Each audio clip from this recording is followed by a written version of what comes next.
All right, so I'm gonna tell you a story about a shootout I was in 1996. Now here in Goldsboro, North Carolina, 1996. If you was around, it was a complete bloodbath almost. It was like the Wild Wild West. Every other day, there was a shootout of some sort. Different factions of the city, different groups of friends, I would say. There was just all out warfare in the streets of Goldsboro. Now, me, I had a group of friends. I wouldn't call us a gang because we weren't in a gang. We were just a group of friends. And we had some beef. Well, actually, I'll say they had some beef with some other guys. And actually, these guys were also my friends. But because, of course, they were my friends and they had trouble with these guys, then that de facto made me have trouble with these guys. So my friends were two brothers and their cousin, right? And I was the one who they would always call to drive when it was time to strap up and go to war, right? Because I had license. Now, I don't know why these guys always drove around with guns anyway, but when it was time to ride around with a car full of guns, they would call me, right? So this one particular day, like I said, we had some trouble with these guys. Some incidents had happened in the past, and really today, I can't even, conceive. I know what happened, but I don't know how everything really got started. But long story short, one day the older brother, he was riding around, right? He was riding around, and evidently one of the guys that he had trouble with shot at him. Boom, right? So he shot at him, and then so to hear him tell it, he got out this car with the SK, stood in the middle of the street, but he said he was gonna fire back, but a car rolled by, right? So I don't know. I won't dare. It sounds kind of dramatic. It may or may have not happened. So he come back to the house where we at. It's me, his little brother, and his cousin. He like, yo, they just shot at me, man. I'm about to find them. I'm about to ride out. So he rode out in this car, and of course, we got to ride out too. So I hop in the driver's side. His little brother hop in the passenger side, and then the cousin hop in the back. Now me, I don't got a gun, right? I don't have a gun. If I probably had a gun, I wasn't going to use it because I knew these guys, right? And whatever the situation, whatever the problem was, it wasn't worth me going to jail over something that really was asinine at the time. Nevertheless, I got to ride because these my guys. And, matter of fact, I ain't got nothing else. I got a lot going for myself, but right then I'm not doing anything positive. I'm in the street selling drugs. Everybody in the street selling drugs. We're making some money. So we felt that whatever happened, that's what we supposed to do. If it was some disrespect, if it was some beef, we supposed to ride around and try to shoot people that look like us, people that we actually grew up, went to school with. A couple of the guys that were involved in this shootout, like I played basketball with them, I played football with them, and one of the guys actually took me under his wing when I first stepped foot on the block, right? But nevertheless, we get out, we ride out. Of course, we got the music playing. I think it was Master P, Ready for War. It was something. Anytime we rode out, we had to have some blunts and some music playing that promoted or encouraged us to go out and do what we was doing. Now, if it didn't promote us, it definitely didn't discourage us from going out and participating in these acts, right? So we riding, right? So we riding, and we riding down Slocum Street, headed towards Ash Street, right? So by the time we get to Chestnut Street, we look to the left, and we see this car. This same car that my homeboy brother said that shot at him, right? And so, of course, we scoping. My man in the passenger side said, Daddy, go right there. Daddy, go right there. So, circle the block. So, once again, so they on this street. We going this way. So, I circle the block, come back around Walnut Street. Then I turn up Kornegay Street. Like this, right? I turn up Kornegay Street, headed straight. And when I turn up Kornegay Street, the street to the left is Chestnut Street. So this guy, one of the guys is standing in the middle of the street in Chestnut Street, counter corner. Now, I haven't reached the end of the street. So I'm in the middle of Kornegay Street, and he's in the middle of Chestnut Street right there, right? So when I see him standing with this, I don't know what kind of gun he had. Like, it was a Mac, it was whatever it was already spit. Da da da da da da da da da da da. So me, I know I'm heading right into the ambush. I'm heading right into the line of fire. So I instantly slam on brakes. Put the car in park, right? Put the car in park. I don't have a gun. So I'm not shooting him. My homeboy once again, he got the 357, which is a revolver. He only got 6 shots. I think my guy in the back, he had the Mac. But we riding in a 2-door Mitsubishi Eclipse, right? So he don't have no window to roll down and fire.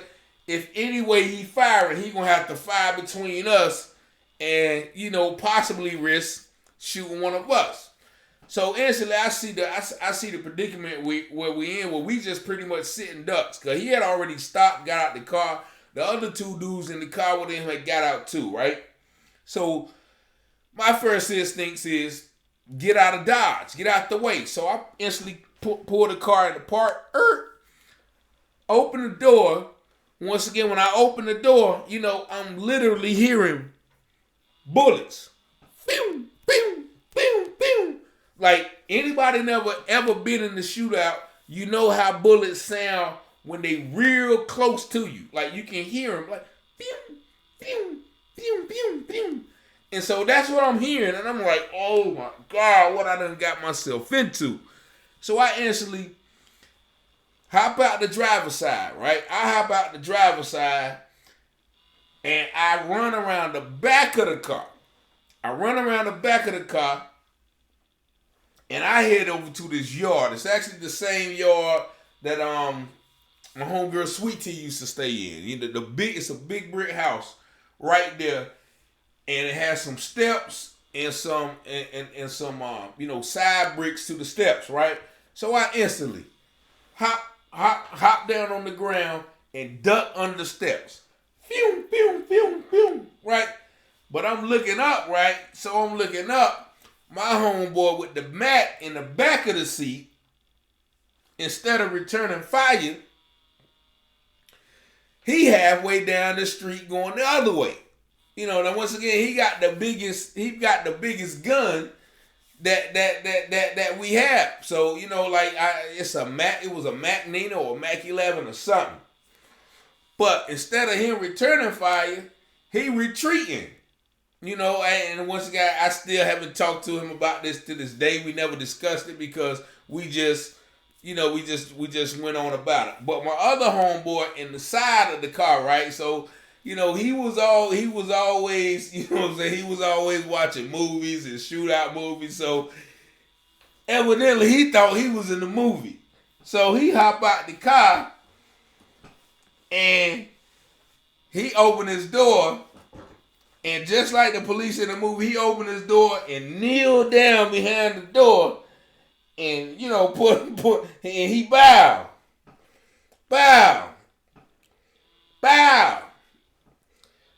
But all the while, my homeboy, who was in the middle of the street on the other side, he's still letting off with that Mac. Da da da da da da da da. I don't know how many shots he had. It was at least about 50. I didn't think it was gonna never end. So my homeboy once again, he steady, bow. It's almost like that, like the Eddie Murphy movie when everybody was shooting the Max and that little man on the corner with the revolver kept saying bow, bow. That's how it had to sound, right? But it was a loud bow. It was a 3 pound. So it's doom, doom, doom. Now this is broad daylight. In the middle, and mind you, the courthouse and the police station is only about 4 or 5 blocks away, right? So finally, once again, and I'm ducking down behind the steps, I'm still hearing the same noise. Phew, phew, phew, phew, phew. So finally, and my homeboy, he got down to the last shot, or the second to the last shot. He let it off, bow. Right? And he said, listen, He said, I only got one more round. I need to keep that round. So then that's when he backed up. He ducked down behind the car and he started retreating, right? So now, still my man still letting off. Da da da da da da da. So eventually, I guess he ran out of bullets too. So he run out of bullets, and all of a sudden, he skirts off.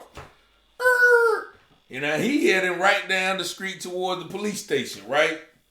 So now, I see that the gunfire has subsided.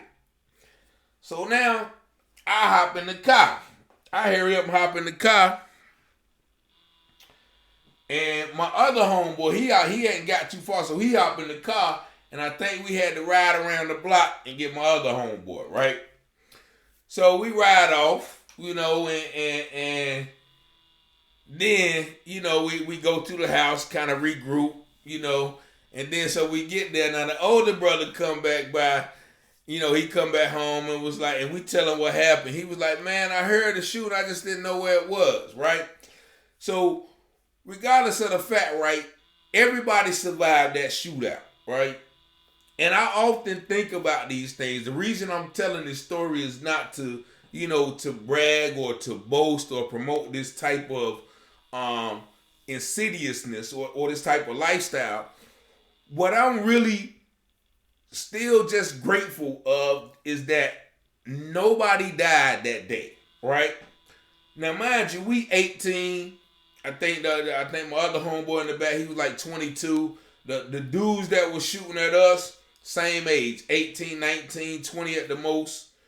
And so I'm thinking, man, what was going on in our minds that, we were out there just basically trying to kill people that, once again, we grew up with. We went to the same middle school, the same high school. Like me and one of the guys, we played on the same junior high team together. I mean, I used to go over his house after practice, right?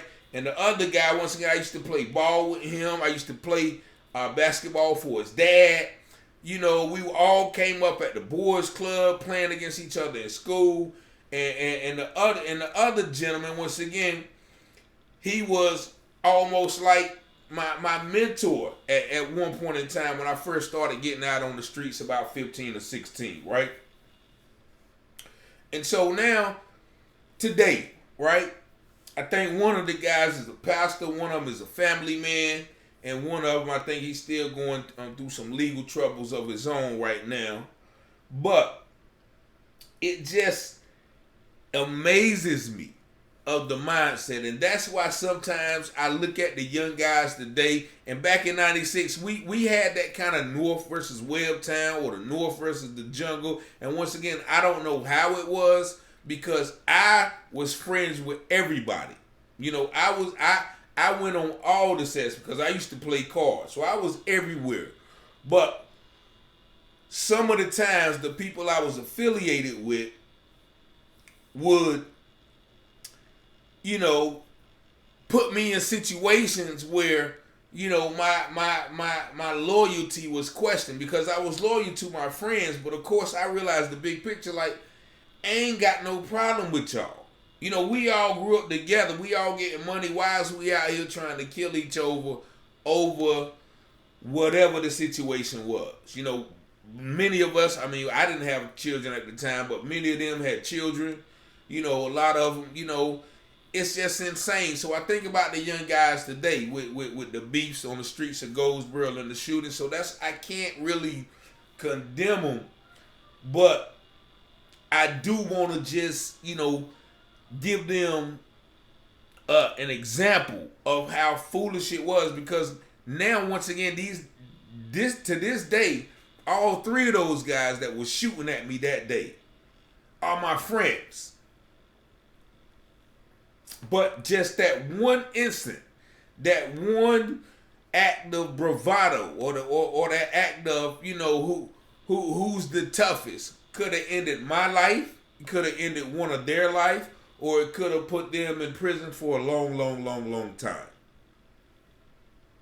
And unfortunately, now, compared to 1996, it's sort of the same, but it's more of it.